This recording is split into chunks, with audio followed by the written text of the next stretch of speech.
बिस्मिल्लाहिर्रहमानिर्रहीम। अस्सलाम वालेकुम फ्रेंड्स, आई होप आप सब ठीक हैं। Welcome back to my channel. अगर आपको भी भिंडी पसंद है लेकिन आप पुराने तरीके से पका पका के खा खा के बोर हो गए हैं, या फिर आपको खिली खिली मज़ेदार चटपटी करारी सी भिंडी पसंद है, तो आज की वीडियो आपके लिए है। क्योंकि आज मैं आपके साथ शेयर करूँगी भिंडी बनाने का एक बहुत ज़्यादा ज़बरदस्त सा तरीका, जो बिल्कुल भी मुश्किल नहीं है, बहुत झटपट और इजी तरीका है। लेकिन बाकी लोगों से ये काफ़ी ज़्यादा डिफरेंट है और इस तरीके से रिज़ल्ट बहुत ज़्यादा अच्छा आता है और टेस्ट भी बहुत ज़्यादा मज़े का आता है। रेसिपी को एंड तक वॉच कीजिएगा, कोई भी स्टेप आपसे मिस नहीं होना चाहिए, ताकि आपकी भिंडी भी इतनी ही ज़्यादा परफेक्ट सी बने। तो आप इसकी फ़ाइनल लुक चेक कर सकते हो। माशाल्लाह कितनी ज़बरदस्त और करारी सी हमारी भिंडी बन के तैयार हुई है और बहुत खिली खिली है। तो चलिए स्टार्ट करते हैं, लेकिन उससे पहले जल्दी से आप मेरे चैनल को सब्सक्राइब कर लें। यहाँ पे 1 किलो जितनी मैंने भिंडी ले ली है। भिंडियों को सबसे पहले हमने वॉश करना होता है और इस तरह से बास्केट में हम रख देंगे, ताकि एक्स्ट्रा पानी जो है वो ड्रेन हो जाए। उसके बाद जी हमें चाहिए होंगी तकरीबन 10 से 12 मैंने हरी मिर्चें ली हैं। भिंडियों में ज़्यादा मिर्चें तो अच्छी लगती हैं। और 3 मीडियम साइज़ के टमाटर लिए हैं। भिंडियों को कट कर लेंगे। हमने क्या करना है, इसका जो सिरा होता है और ये पीछे वाली साइड होती है, ये हमने थोड़ी थोड़ी सी कट करनी होती है। और कोशिश किया करें कि कम से कम कट करें, ताकि आपके पास जो चीज़ है उसकी क्वांटिटी ज़्यादा आए और वो वेस्ट होने से बचे। इस तरह हमने मीडियम से टुकड़ों में इसको काट लेना है। मतलब बहुत बड़े भी नहीं और बहुत छोटे भी नहीं, इक्वल पार्ट्स में इसको कट कर लेना है।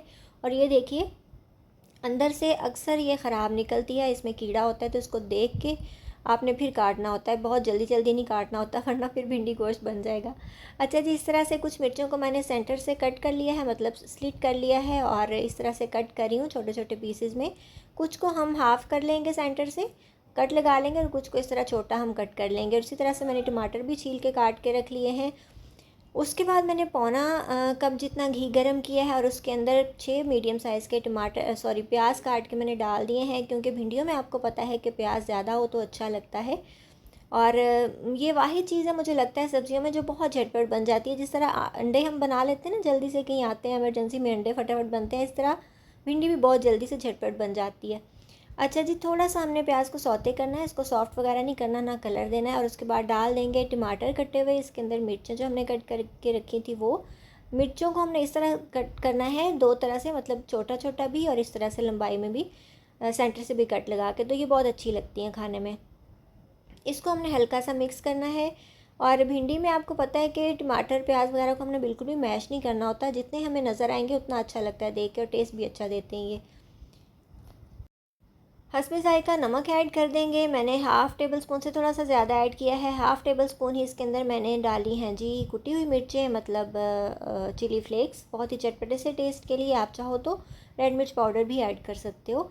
उसके बाद हाफ़ टेबल स्पून जितनी मैंने इसके अंदर हल्दी ऐड कर दी है। कुछ मसाले आगे चल के डालेंगे, तो इसको हम मिक्स कर लेंगे थोड़ा सा। आँच आपकी जो है वो मीडियम होनी चाहिए, मीडियम टू लो आँच पे इसको पकाएंगे।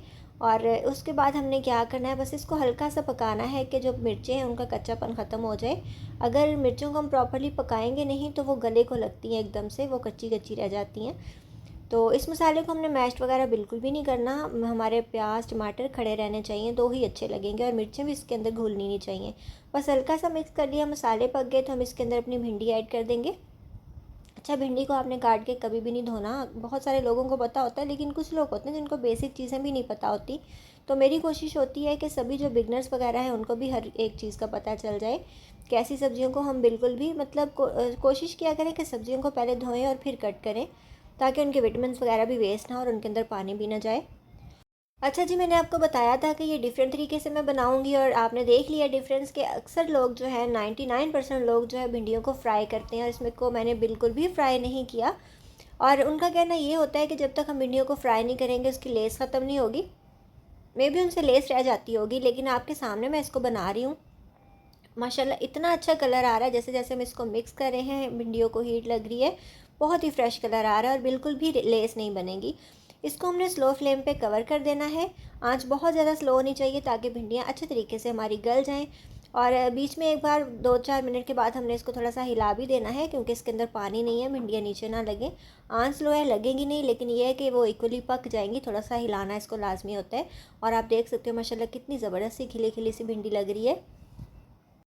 अगर तो आपकी भिंडियाँ स्टेज पे गल चुकी हों तो आप उनको उतार सकते हैं, लेकिन अभी ये थोड़ी सी कच्ची थी, तो मैंने इसको जो है वो चेक करके देखा था। थोड़ी देर मैं इसको और पकाऊंगी, इसलिए मैंने इसको मिक्स करने के बाद थोड़ी देर और दम दे दिया था।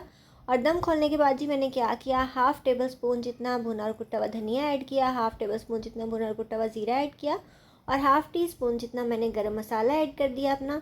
बहुत ही खुशबूदार होममेड सा गरम मसाला है ये। और बस इसको मिक्स कर लेंगे और हम इसको डिश आउट करके आपको दिखाते हैं कि ये कितनी ज़्यादा ज़बरदस्त बनी है। और आपके सामने बनाई है, आप देख सकते हो लेस नाम की कोई भी चीज़ नहीं है, बिल्कुल खिली खिली मज़ेदार सी खड़ी खड़ी हमारी भिंडी बन के तैयार हुई है। ना तो प्याज बहुत ज़्यादा सॉफ्ट होके टूटे हैं, टमाटर भी थोड़े थोड़े से नज़र आ रहे हैं और भिंडी तो माशाल्लाह बिल्कुल परफेक्ट है। हालांकि हमने इसको फ्राई नहीं किया, लेकिन ये फिर भी जो है वो घुली भी नहीं है और परफेक्टली गल भी गई है। तो आप देख सकते हो इसकी लुक कितनी ज़्यादा ज़बरदस्त है। इस तरीके से अगर आप भिंडी बनाओगे तो माशाल्लाह बहुत ही ज़्यादा टेस्टी भी लगती है और बहुत ज़्यादा फ्रेश लगती है, बिल्कुल खड़ी खड़ी सी। सेंटर में टमाटर का फ्लावर लगा दिया मैंने, छिलके का बना के जो मैं लगाती होती हूँ। और उसके बाद इसको हम हल्का सा मिर्चों से गार्निश कर देंगे। मेरे पास धनिया ख़त्म हो गया था तो मैंने ऐड नहीं किया, आप ज़रूर डालिएगा। और ये ज़बरदस्त सी हमारी माशाल्लाह से भिंडी बन के तैयार है। दोपहर को तंदूर की रोटी के साथ खाएं, सुबह नाश्ते में पराठे के साथ खाएं, बहुत ज़्यादा टेस्टी और मज़ेदार लगती है। आप इसकी लुक चेक कर सकते हो, बिल्कुल परफेक्ट बनी है। कुछ लोग इसको फ्राई करने के चक्करों में बिल्कुल ब्लैक कर देते हैं और बहुत सुकड़ सी जाती है और उसका टेस्ट भी ख़त्म हो जाता है। तो इस तरीके से अगर आप बनाओगे तो इंशाल्लाह ये रेसिपी आपको बहुत पसंद आएगी। आई होप आपको आज की ये रेसिपी अच्छी लगी होगी। अगर आपको मेरी वीडियोज़ अच्छी लगती हैं तो जल्दी से मेरे चैनल को सब्सक्राइब कर लें और बेल आइकन ज़रूर प्रेस कर लिया करें ताकि मेरे फ्यूचर में आने वाली तमाम वीडियोज़ की नोटिफिकेशंस आपसे मिस ना हो। मिलेंगे इंशाल्लाह नेक्स्ट वीडियो में। अपना ख्याल रखिएगा। अल्लाह हाफ़िज़।